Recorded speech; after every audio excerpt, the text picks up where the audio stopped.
오늘은 소요리 문답 강의 19번째인데요. 우리 나누어드린 유인물을 보시면 복습하는 난이 있습니다. 복습. 지난번에 우리가 배웠던 칭의에 대해서, 칭의가 뭐냐? 칭의는 하나님의 자유로운 은혜의 행위로 하나님은 칭의에서 우리의 모든 죄를 용서하시고 하나님의 시각에서 우리를 의롭다고 받아들이시는데, 오직 우리에게 증가되고 오직 믿음으로 받아들여진 그리스도의 의 때문에 그렇게 하십니다. 이게 칭의가 무엇인지에 대한 설명이었습니다. 그리고 지난주에는 양자됨에 대해서 우리가 설명을 들었는데, 나눠드는 유인물 있죠? 양자됨이란 무엇입니까? 시작. 양자됨이란 하나님의 자유로운 은혜의 행위로 이것에 의하여 우리는 하나님의 아들들의 숫자로 받아들여지고 하나님의 아들들의 모든 특권에 대한 권리를 갖습니다. 여러분, 그렇습니다. 이 양자됨이라는 것은 하나님의 자유로운 은혜의 행위, 값없는 은혜의 행위다, 이런 표현을 쓰고 있는데, 결국 칭의도 그렇고 양자됨도 그렇고 우리 스스로의 어떤 노력과 능력으로 되어지는 것이 아니라는 거예요. 그러기에 전적으로 하나님의 은혜라는 사실을 우리가 기억해야 됩니다. 여러분, 그렇다면 이 양자됨의 특권이 뭐냐? 양자됨의 특권은 담대하게 은혜의 보좌에 나아갈 수 있다는 거예요. 여러분, 유인물 있죠? 온라인으로 참여하는 분들은 화면을 보시면 되겠습니다. 하나님의 자녀 양자됨의 특권이 뭐냐? 담대하게 은혜의 보좌 앞으로 나아갈 수 있다는 거예요. 여러분, 은혜의 보좌 앞에 나아가는 것이 하나님께서 우리에게 주신 담대함으로 갈 수 있다는 거예요. 하나님 앞에 나아가면 하나님의 자녀가 아니에요. 어렵게 되지 않았습니다. 그럼 어떻게 될까요? 두려워요. 여러분, 지난주에 다 나누어 드렸던 겁니다. 굳이 막 이렇게 막 적고 막 이렇게 안 한다고 합니다. 그냥 자연스럽게 받아들여요. 자연스럽게. 반복하는 시간이니까. 두 번째는 아빠, 아버지로 부를 수 있어요. 누가 아빠, 아버지로 부르습니까? 아버지니까 아빠, 아버지로 부를 수 있다는 거예요. 양자 되었으니까. 전에는 하나님의 자녀가 아니었더니 이제는 하나님의 백성이요. 할렐루야. 여러분, 아멘을 하든지 고개를 끄덕하든지 둘 중에 하나는 하셔야 됩니다. 대표 기도 하실 때 그 대표 기도를 들으면 아멘, 우리 교회에게 하나님께서 함께 해주시고 목사님 설교 가운데 큰 은혜 주시고 아멘, 아멘 해야 됩니다. 그죠? 아멘 하십시오. 그래서 다른 데 아멘 하지 말고 뭐 이상한 데 아멘을 하지 말고요. 성경적으로 우리가 잘 듣고 그것이 하나님 앞에 합당하다면 아멘으로 믿음으로 반응하는 거예요. 그래서 여러분, 우리는 양자 되어 하나님의 자녀 되었기에 아빠, 아버지로 부를 수 있다는 거예요. 이것이 특권이라는 거예요. 그리고 불쌍히 여김을 받아요. 하나님으로부터 불쌍히 여김을 받아요. 여러분, 저는 자주 하나님께 이런 기도합니다. 하나님 좀 불쌍히 여겨달라고. 하나님의 은혜가 필요하다고. 여러분, 그렇지 않습니까? 하나님 좀 불쌍히 여겨주시면 역사가 나타나거든요. 하나님 눈 한 번만 맞춰주시면 역사가 나타나니까. 세상에 잘난 사람이 얼마나 많습니까? 6만여 교회입니다. 한국 교회가, 건강한 교회가 2단 빼고 6만여 교회 가운데, 그럼 담임 목사가 6만 명이라면 뭐 이것저것 다 따지면 목사님들이 어마어마하게 많은데, 여러분 좀 불쌍히 여겨주셔야 되지 않을까요? 그죠? 서울에 수많은 교회가 있어요. 마포구에도 수많은 교회가 있어요. 그런데 하나님 좀 불쌍히 여겨주시면 그 교회로 영혼을 몰아주잖아요. 여러분, 그렇지 않아요? 그러면 신나고 행복하고 즐겁고 함께 주신 하나님의 그 비전을 향해서 함께 달려가는 것, 여러분, 이것만큼은 큰 은혜가 어디 있을까? 그래서 우리는 좀 불쌍히 여기달라고, 긍휼히 여기달라고. 근데 긍휼히 여김을 받는다는, 불쌍히 여김을 받는다는, 이게 첫 특권이라는 뿐만 아니라 하나님의 보호하심을 받아요. 하나님의 보호, 인도. 어디를 걸어가도 무엇을 당해도 하나님의 보호하심이 있다는 거예요. 때로는 필요한 것을 공급해 주십니다. 일용할 양식을 하나님께 채워주시죠. 필요에 따라서 채워주십니다. 여러분, 그것을 경험할 때마다 얼마나 감사한지 몰라요. 뿐만 아니라 징계를 받으나 결코 버림을 받지 않습니다. 징계를 받지만 결코 버림을 받지 않는 것이 자녀의 특권이에요. 여러분, 이 땅 가운데 삶을 살면서 고난이 있어요, 없어요? 고난이 있습니다. 고난이 없으면 사생자요, 히브리서 기자가 말하고 있어요. 반드시 하나님의 자녀적인 고난이 있어요. 좁은 길을 걸어갈 때에 여러분, 좁은 길을 걸어가면 편할까요? 아니에요. 불편함이 있어요. 그래서 그것을 고난으로 해요. 고난이 내게 유익이라 디모데후서에서 말씀하죠. 뿐만 아니라 구속의 날까지 인치심을 받습니다. 성령의 인치심을 받기 때문에 여러분, 우리는 계속해서 하나님의 자녀로서의 그 특권을 누리며 뿐만 아니라 약속의 기업으로 받는 영원한 상속자가 되는, 영원한 상속자. 여러분, 이것이 우리에게 주신 특권임을 꼭 기억해야 됩니다. 그래서 여러분, 이 모든 특권을, 은혜를 값없이 받았음을 기억하고 진정으로 기쁨과 감사가 가득하고 하나님의 자녀인 이 정체성을 결코 잃어버려서는 안 된다는 거예요. 여러분, 나는 누구냐? 대단히 중요한 겁니다. 내가 누구냐? 왕의 자녀라는 거예요. 왕자요, 그죠? 왕의 자녀라, 왕의 자녀. 공주요, 왕자요. 아멘. 그래서 그걸 쳐다볼 때마다 야, 괜찮네, 이 정도면 됐지, 이런 자존감도 필요합니다. 아멘. 필요한 거예요. 왜? 하나님이 온 세계 만물 가운데, 사람들 가운데 그 속에서 뽑고 뽑아서 우리를 이곳 가운데 세워주셨잖아요. 여러분, 수요일 날 아무나 올라옵니까? 이거 복입니다. 복. 진짜예요. 네. 여러분, 그렇지 않아요? 여러분, 저를 만난 것이 복인 줄 믿습니다. 여러분을 만난 것이 저에겐 복이에요. 아멘. 여러분, 이것을 깨닫는 순간 그때부터 삶의 질이 달라지는 거예요. 안목이 달라지는 거예요.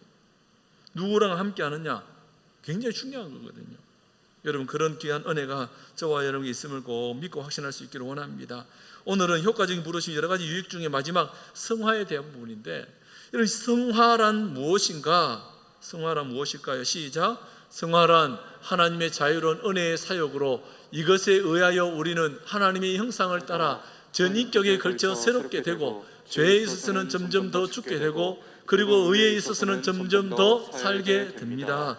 여러분, 이 성화, 거룩하게 되어지는 과정을 성화라 그러는데, 이 성화 역시 하나님의 값없는 은혜의 사역이라는 겁니다. 은혜의 사역. 여러분 보세요. 칭의, 의롭다고 칭해 주시는 것, 그리고 하나님의 자녀라, 양자됨, 그렇게 불러주시는 것, 이거 참 좋아요. 하나님의 값없는 자유로운 은혜의 사역이고 행위라고 인정할 수 있습니다. 그런데 성화는 좀 달라야 되지 않을까라고 생각해 버립니다. 왜요? 성화는 내가 거룩해지니까. 그죠? 그러니까 거룩함을 위해서 어떻게 해야 됩니까? 말씀도 읽고, 디모데전서 4장 5절입니까? 예? 말씀과 기도로 너희가 거룩하여지느니라라고 말씀하는데, 말씀도 내가 읽고 기도도 내가 한단 말이죠. 그런데 그것이 어떻게 하나님의 은혜의 값없는 자유로운 행위요 사역이 되냐라는 거예요.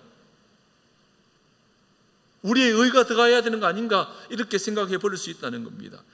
그래서 여러분, 이 성화는 하나님의 자녀된 자가 잃어버렸던 하나님의 형상을 회복하고 지적 정의, 의리를, 지정의를 포함한 전인격이 새롭게 변화되는 과정을 성화라고 말하는데, 거짓말하는 자가 정직하게 변화하고 분노하여서 이 분노를 억제하지 못하는 자가 온유한 성품으로 변해가는 것을 성화다라고 말합니다. 그래서 여기서 우리는 자칫 잘못하면 이 성화의 주체가 성도 개개인 자신이 아니냐라고 생각해 버린다라는 거예요. 이런 의구심을 가질 수가 있다라는 거예요. 그런데 성경이 말하는 이 성화는 일반적으로 말하는 도덕적 수준의 개선이나 회복이 아니라는 거예요. 여기서 좀 전에 말씀드렸다시피 이 성화는 도덕적으로 좀 선하게 되고 변화되는 그런 변화의 모습이 아니라는 거예요. 그걸 뛰어넘는 역적인 변화라는 거예요. 전인격적인 변화라는 거예요. 본질적인 변화라는 거예요. 이 본질적인 변화는 사람의 힘으로 가능한 것이 결코 아니라는 거예요. 사람의 힘으로 결코 가능한 것이 아닙니다. 하나님의 값없이 주신 은혜로 이 성화의 사역을 이루어 가신다는 거예요. 그래서 내 힘으로 거룩해지는 것이 아니라 강권적인 성령의 역사심과 하나님의 도우심으로 거룩해진다는 거예요. 그런 차원에서 볼 때에 여러분, 수요 예배에 올라오는 이 성화의 과정도 결코 내 힘이 아니라는 거예요. 이해되세요? 올라왔잖아요. 때로는 걸어서 오기도 하고 차를 타고 오기도 하고 나의 의가 반영이 되었습니다. 그렇죠? 그럼에도 불구하고 그 모든 환경을 주관하시는 분이 누구냐? 여호와 구원의 하나님이라는. 여러분, 그것을 인정해야 되는 것이 굉장히 중요합니다. 그래서 다른 교단하고 정말 차별이 있는 것이 장로교는 하나님의 절대 주권을 강조하고 있다는 거예요. 굉장히 성경적으로 저는 장로교 교단의 목사인 것이 자랑스러워요. 그래서 왜? 성경을 아주 정확하게 그렇게 알려주고 있다. 왜? 하나님의 절대 주권이 없다면 여러분, 이것은 우리의 의로 구원받았다고 착각해버리는 거예요. 여러분, 우리가 여기 예배 자리에 올라온다고 구원받은 것이 결코 아니고 하나님의 강권적인 역사심 따라서, 아멘? 그래서 그 은혜를 따라서 값없는 그 은혜의 사역에 우리가 동참하는 거예요.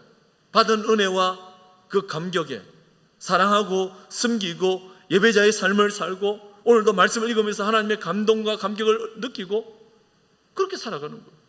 그렇지 않으면 뭐예요? 모든 것이 내 의로 돌아가 버릴 거예요. 여러분, 내 의로는 구원받지 못해요. 하나님의 의로만 구원받을 수 있다는 거예요.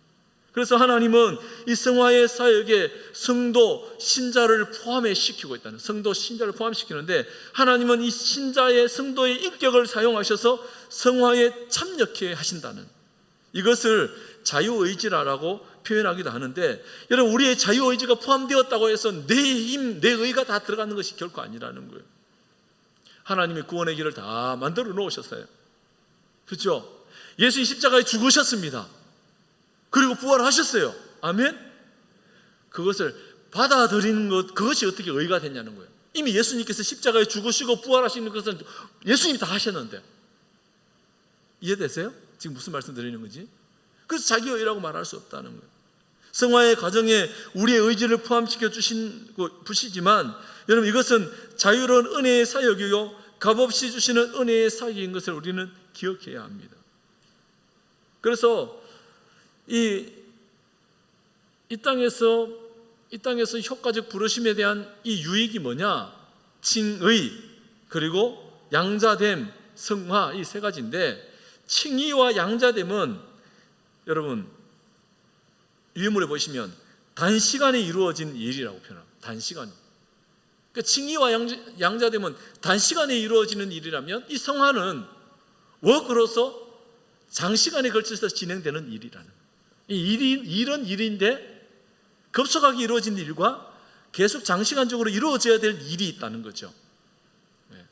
그래서 칭의와 양자됨, 이 일은 단시간에 우리로 하여금 하나님께서 베푸신 그 은혜를 깨달아 알게 되지만, 이 성화는 뭐예요?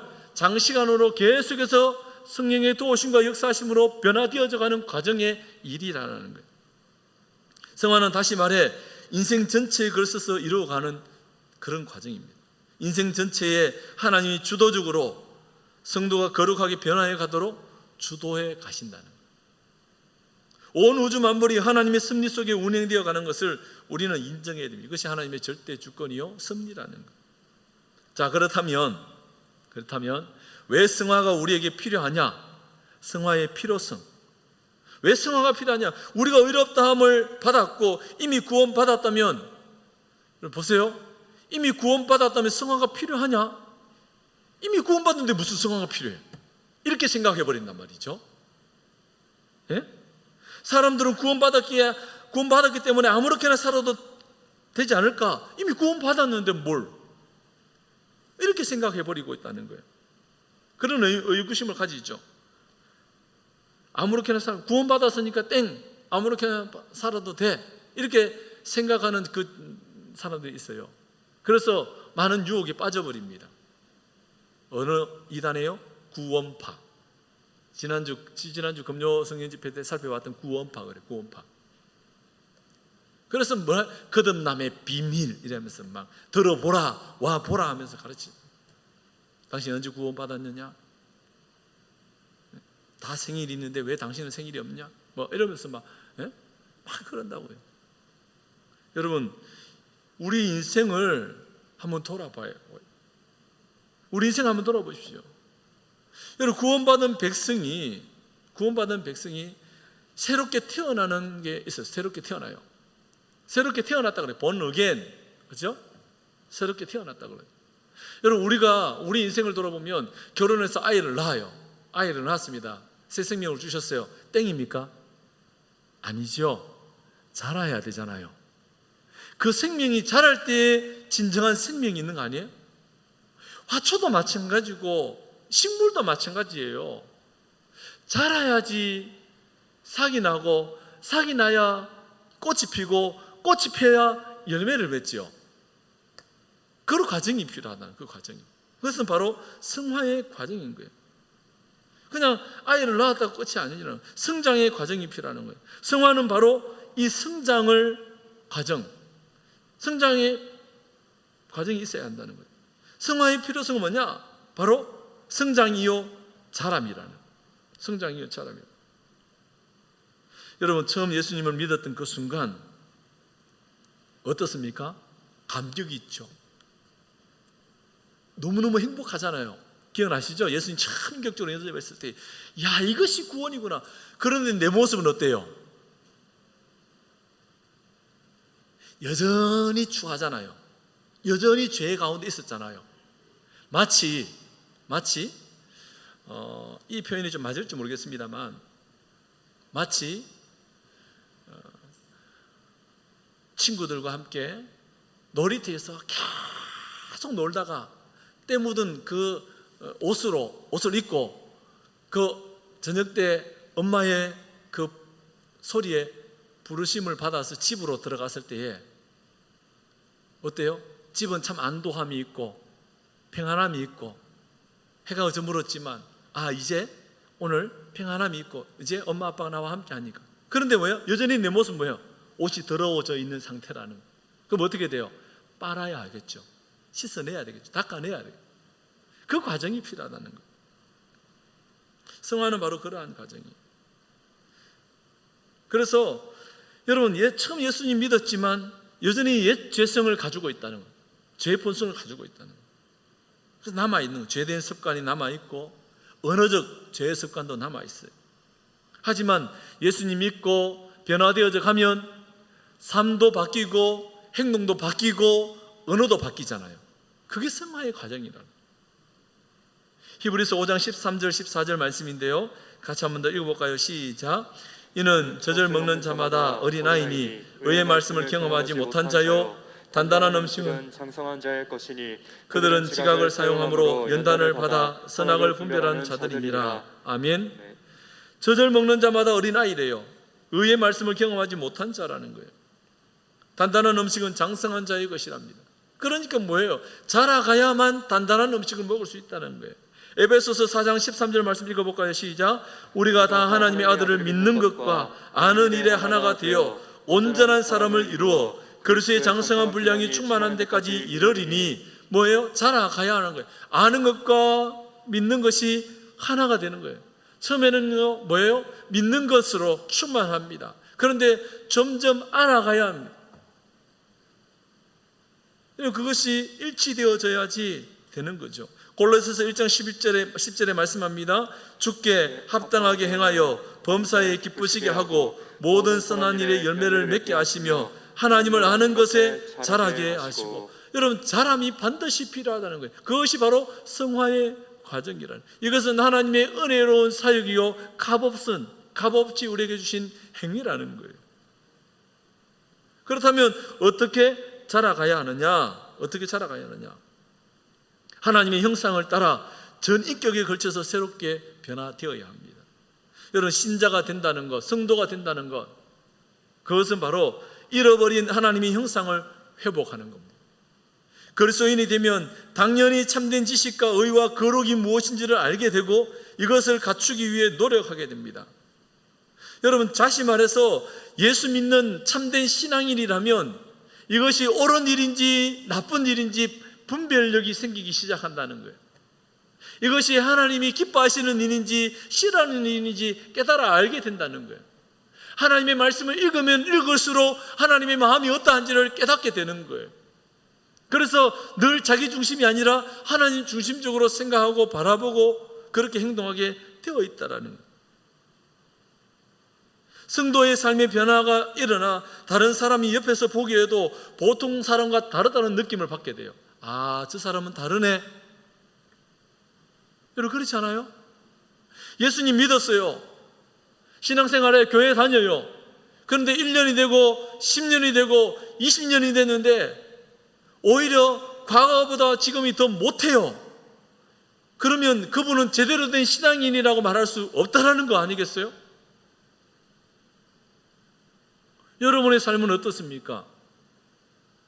여러분의 삶은 어때요? 과거보다 지금이 좀 낫습니까? 과거에는 성경을 참 열심히 많이 읽었대요. 지금은 안 읽는데요. 왜 안 읽느냐 물어보니까 안 보여서, 눈이 많이 나빠져서, 힘이 없어서. 그럼 참 다행인데 눈은 멀쩡해요. 힘도 있어요. 에너지는 충분히 넘쳐나는데 과거에는 성경을 많이 읽고 하나님 기쁘게 사랑하고 기도의 살이 있었는데 현재는 그렇지 못하다면 그것은 지금 뭐예요?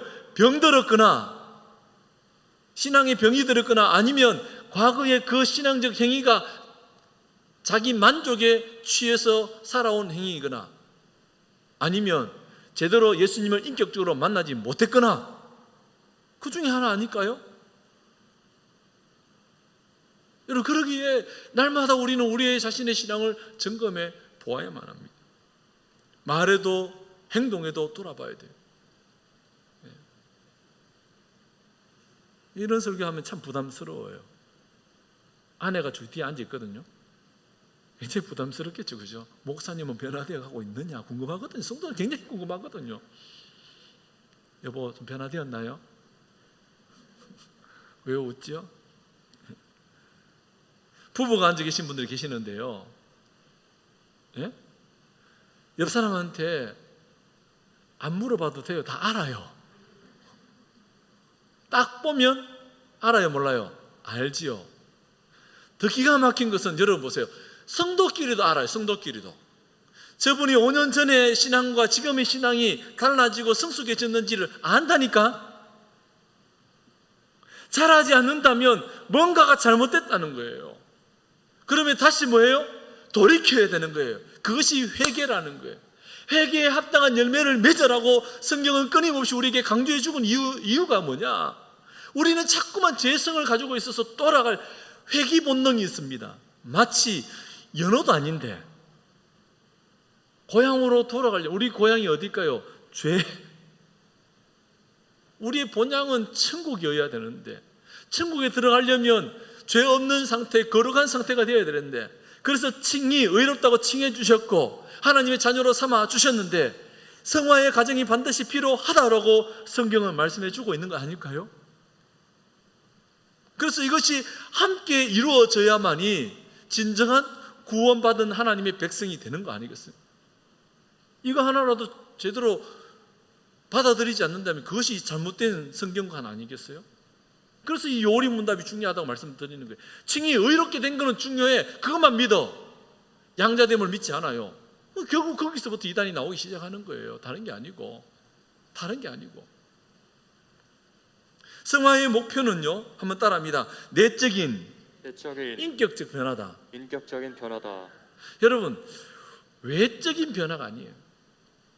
겉 다르고 속 다르면 안 되잖아요. 그죠? 같이 함께 변화돼. 지정의가 함께 변화되어야 돼요. 신자는, 성도는 이러한 변화를 위해 노력해야 하고 인생의 가장 중요한 목표 중에 하나여야 합니다. 교회에서 직분자를 세울 때에도 여러분 꼭 기억하십시오. 재산이나 외모나 신분 같은 외적인 조건으로 직분자를 세워서는 절대로 안 되는 거예요. 왜요? 교회는 거룩한 하나님의 전이기 때문이죠. 믿는 하나님의 백성들의 모임이기 때문에 하나님이 기뻐하시는 변화된 사람들을 세워야 하는 거예요. 그렇지 않으면 어떻게 돼요? 외적인 조건으로 세우면 갈등만 일어나게 될 거라는 거예요. 하나됨의 공동체를 깨트리게 될 거라는 거예요. 얼마 전에 한 목사님으로부터 답답한 이야기를 한번 들었습니다. 개척교회를 시작해서 교회가 성장해 갔는데 이제 때가 되어서 장로님을 세웠습니다. 장로님 세우기 전에는 안수 집사님으로 있을 때는 너무너무 충성을 잘했어요. 목사님 무슨 목양에 오면 막 이것도 협조하고 저것도 협조하고 무조건 죄 짓는 거 아니면 목사님 가능합니다. 왜? 목사님 결정해서 그렇게 하니까. 그런데 장로로 세워지니까 제가 그런 얘기를 했거든요. 목사님 정말 신중하고 기도하면서 잘 세우셔야 됩니다. 왜? 잘못 세우면 반드시 그 직분 때문에 목사님 또 괴롭힐 겁니다. 아니나 다를까 세워진 지 1년도 안 됐는데 여러분 올챙이적 시절을 잊어버려요. 그러면서 이것이 맞니 이것이 아니니 이걸로 계속 목회에 장기적으로 하나님이 여러분 생각할 때 여러분의 목사는 선민교회를 얼마나 사랑하는 것 같아요? 여러분보다 더 사랑할 것 같아요? 덜 사랑할 것 같아요? 질문이 너무 어렵습니까? 오래 이 교회를 다녔다고 사랑할까요? 그렇지 않거든요. 여러분 보면 알잖아요. 보면 잘 모르는 분들은 가장 좋은 우리로 얘기하면 이겁니다. 우리는 뭐가 좋습니까? 우리 권사님들 집사님 뭐가 가장 좋습니까? 여러분 인생에 뭐니 해도 머니잖아, 그죠? 나의 수입에 이 머니를 가장 많은 곳에 투자하고 있는 곳이 사랑하는 곳입니다. 그렇다면 여러분의 물질이 가장 많이 사용되는 것이 어디냐? 보면 알아요. 그렇지 않겠어요? 장로로 세움을 입었더니 과거에는 안 그랬는데 시시콜콜 이걸 가지고 여러분 목사님이 그 하자 할 때는 이유가 있지 않겠어요? 그러면 이유를 물어봐야 되는데 일단은 그거 일단 반대부터 하고 보는 거예요. 또 이상한 데 가서 이런 얘기를 들었습니다. 장로는 목사를 견제해야 된다고. 무슨 소리 하고 있냐고, 그죠? 견제의 기능이 아니에요. 목양을 돕기 위해 장로로 세움을 입은 거거든요. 여러분 교회 헌법에 보면 나오잖아요. 목사님의 목회에 도움을 주고 성도들을 돌보고 성도들을 신방하고 성도들을 살피고 여러분 그 일을 하려고 직분을 맡긴 거거든요. 그런데 어느 순간 이것이 맞니 안 맞니 하고 있더라는 거예요. 그래서 너무 속상해가지고 무슨 일을 결정하는데 됐다고 앞으로 장로님들 다 알아서 하시라고 나 그만둘란다고 그렇게 얘기를 해버린 거예요. 그랬더니 이 장로님들이 충격을 받았습니다. 그리고 다시 생각을 했대요. 왜? 그런 얘기를 했겠죠. 장로님으로 세움을 있기 전에는 안 그랬는데 왜 그렇게 됐냐 얘기가 나왔겠죠. 그러고 난 이후에 이 장로님들이 두 분의 장로님이 의논을 했대요. 다시 만나가고 두 분이서 목사님 빼고 목사님 박차고 나가버리니까 의논해서 지금까지도 목사님 개척해가지고 교회 성장해 올 때에 아무런 문제가 없었고 너무너무 잘해 오셨는데 우리가 시시콜콜 이런 걸로 된다 안 된다 하면 말이 안 된다고. 다시금 깨닫고 목사님이 하자는 거 죄 짓는 거 아니면은 무조건 목사님 말에 순종하기로 두 분이 결의를 했대요. 이야 대단해요. 제가 얘기 듣고 대단하다 그랬어요. 정말 대단하다. 잘 되니까 잘 되면 뭔가 다르거든요. 뭔가 달라요. 여러분 한국교회에 지금 성장하는 교회가 참 많습니다. 그런데 지금 성장하지 않는 교회도 엄청나게 많습니다. 성장하는 교회와 성장하지 않는 교회의 특징이 뭐냐? 바로 그런 차이가 있다는 거예요. 저는 우리 선민교회가 담임 목사와 앞장서 있는 교역자와 앞장서 있는 리더 구역장들이 죄 짓는 것 아니라면 함께 협력하고 기도하고 도와줘야 돼요. 그러면 성장할 거라는 거예요. 아멘?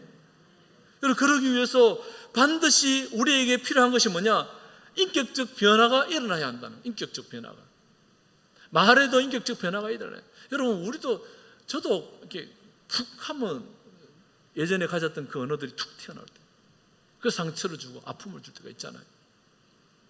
깨달으면 빨리 회개해야 되겠죠. 그죠?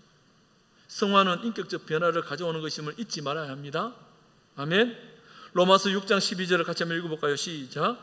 그러므로 너희는 제가 너희 죽을 몸을 지배하지 못하게 하여 몸의 사욕에 순종하지 말고, 죄가 너희 죽을 몸에 지배하지 못하도록.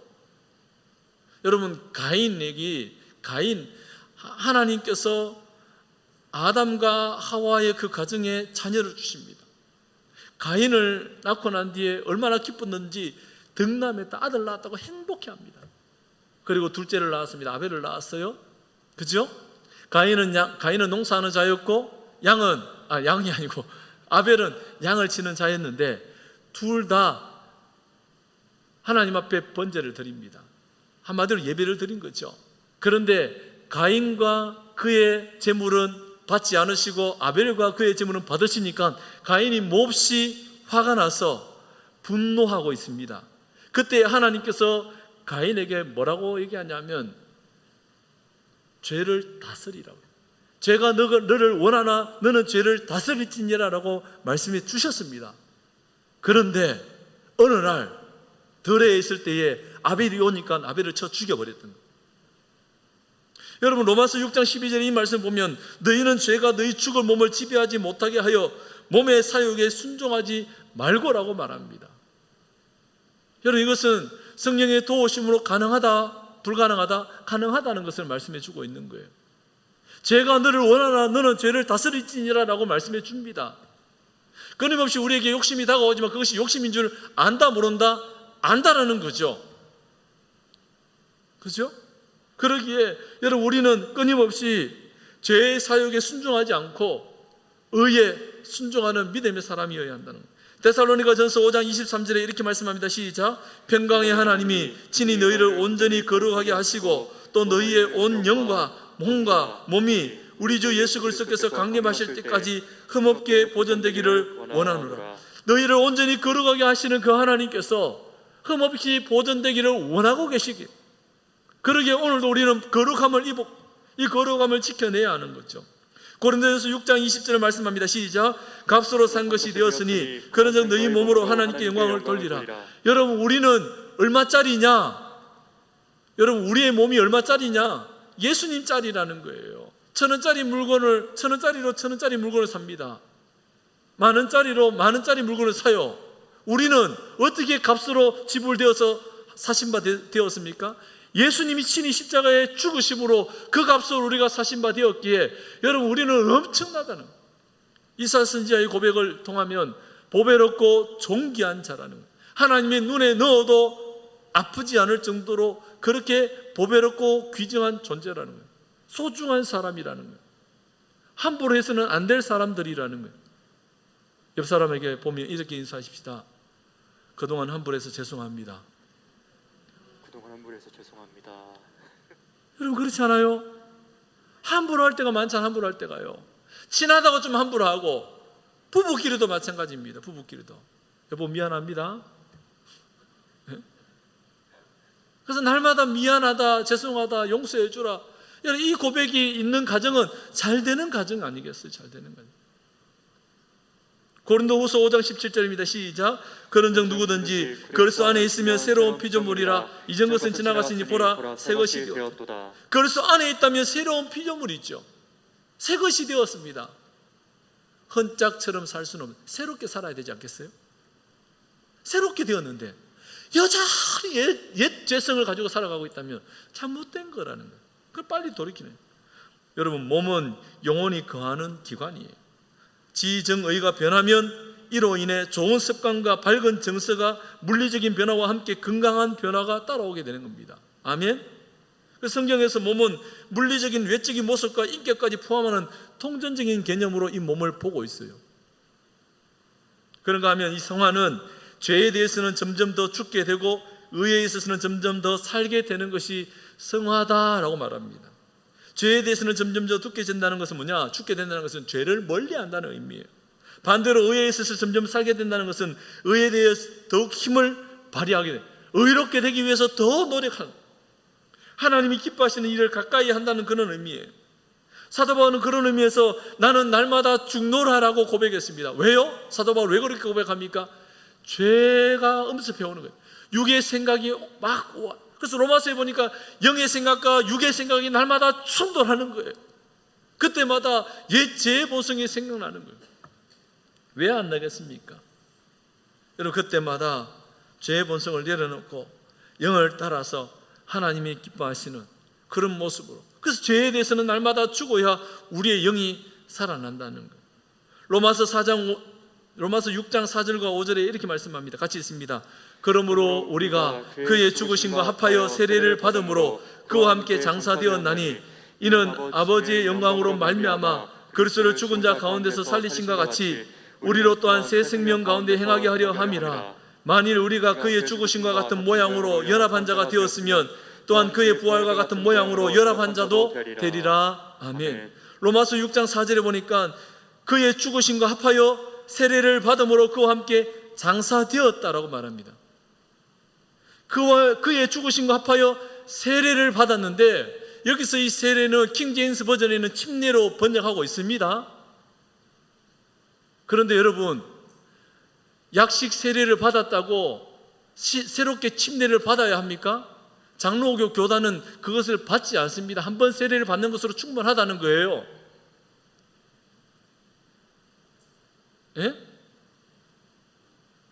그래서 여러분, 그리스도와 함께 십자가의 죽음으로 함께 장사되었습니다.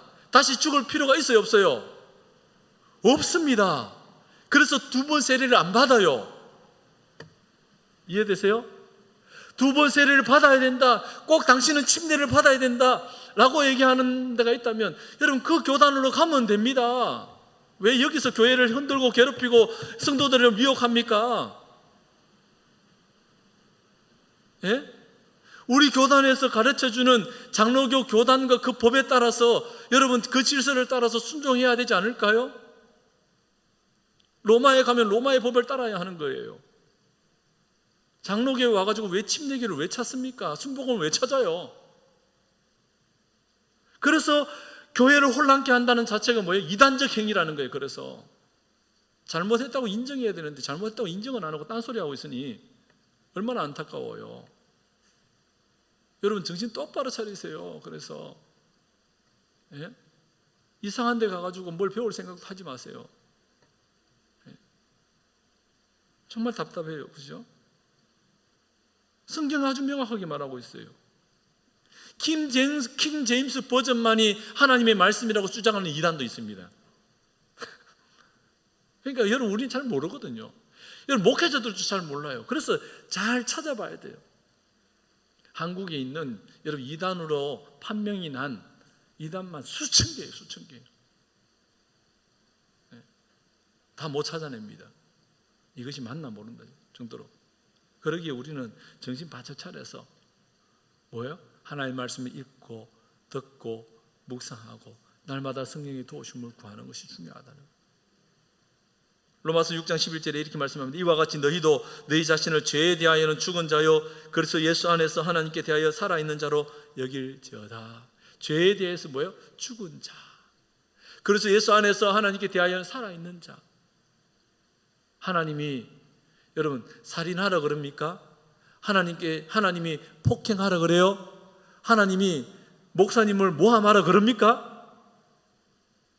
그렇지 않잖아요. 여러분, 하나님이 성도들을 욕하라 그럽니까? 수군수군 대라 그래? 아니죠. 근데 우리는 죄의 본성을 가지고 있어서 남이 조금 잘 되면 수군수군하고 욕하고.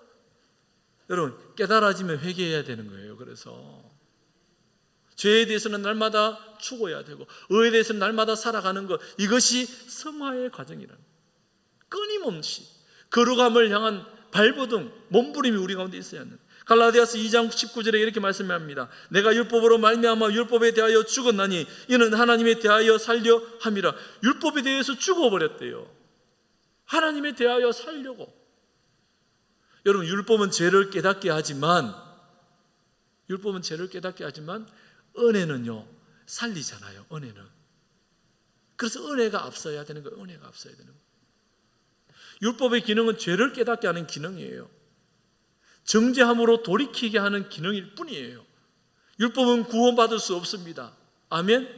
그래서 오직 믿음으로, 그 은혜에 의하여 믿음으로 말미암아 구원을 받았나니 이것은 너에게서 난 것이 아니요 하나님의 선물이라고 말씀해 주고 있는 거예요.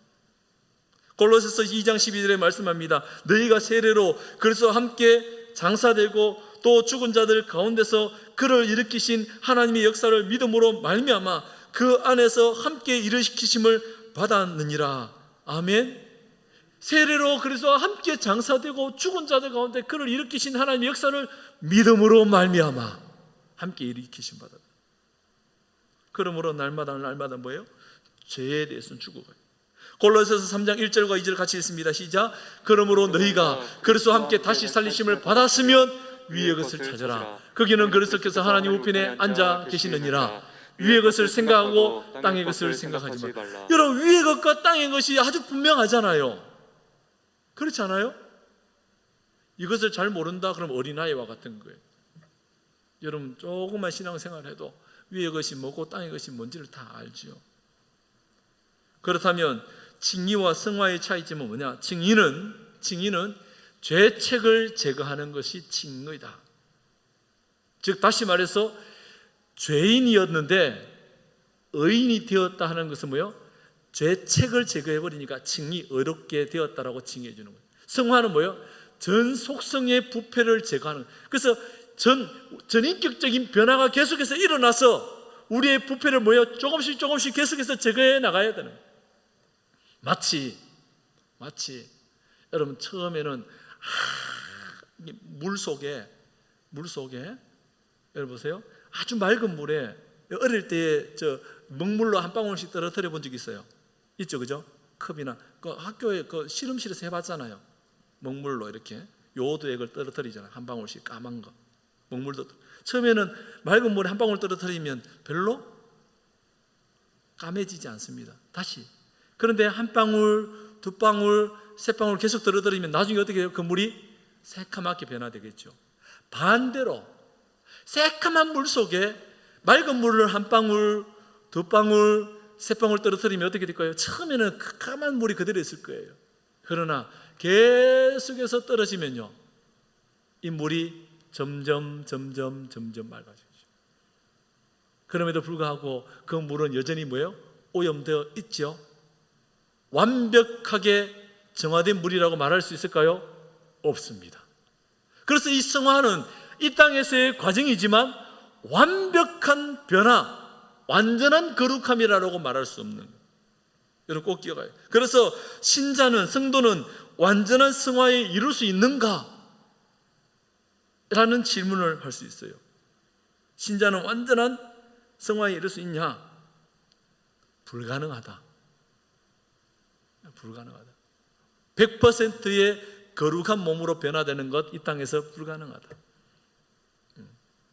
신자가 구원을 받을 때에 성도의 이 죄책은 완전히 제거되지만 전 속성의 부패까지 완전히 제거되는 것은 아니기 때문이에요. 완벽한 성화는 이룰 수가 없습니다. 불가능합니다. 자신의 약함을 인정하고 우리에게 거룩함으로 초대하시는 하나님의 마음을 깊이 깨닫고 날마다 예수 그리스도가 필요한 존재임을 깨달아요. 그래서 예수님이 필요한 거예요. 날마다 죄를 회개하며 예수 그리스도의 보혈을 의지함으로 날마다 새롭게 되어져가는, 매일매일 주님 앞에 나아가는 그런 과정이 우리 가운데 그래서 필요한 거예요. 열왕기상 8장 46절입니다. 같이 있습니다. 범죄하지 아니하는 사람이 없사오니 그들이 주께 범죄함으로 주께서 그들을 진노하사 그들을 적국에게 넘기심에 적국이 그들을 사로잡아 원건을 막론하고 적국의 땅으로 끌어간 후에, 여러분 그렇게 되는 거예요. 범죄하지 않는 사람이 없다는 거예요. 잠언 20장 9절입니다. 시작.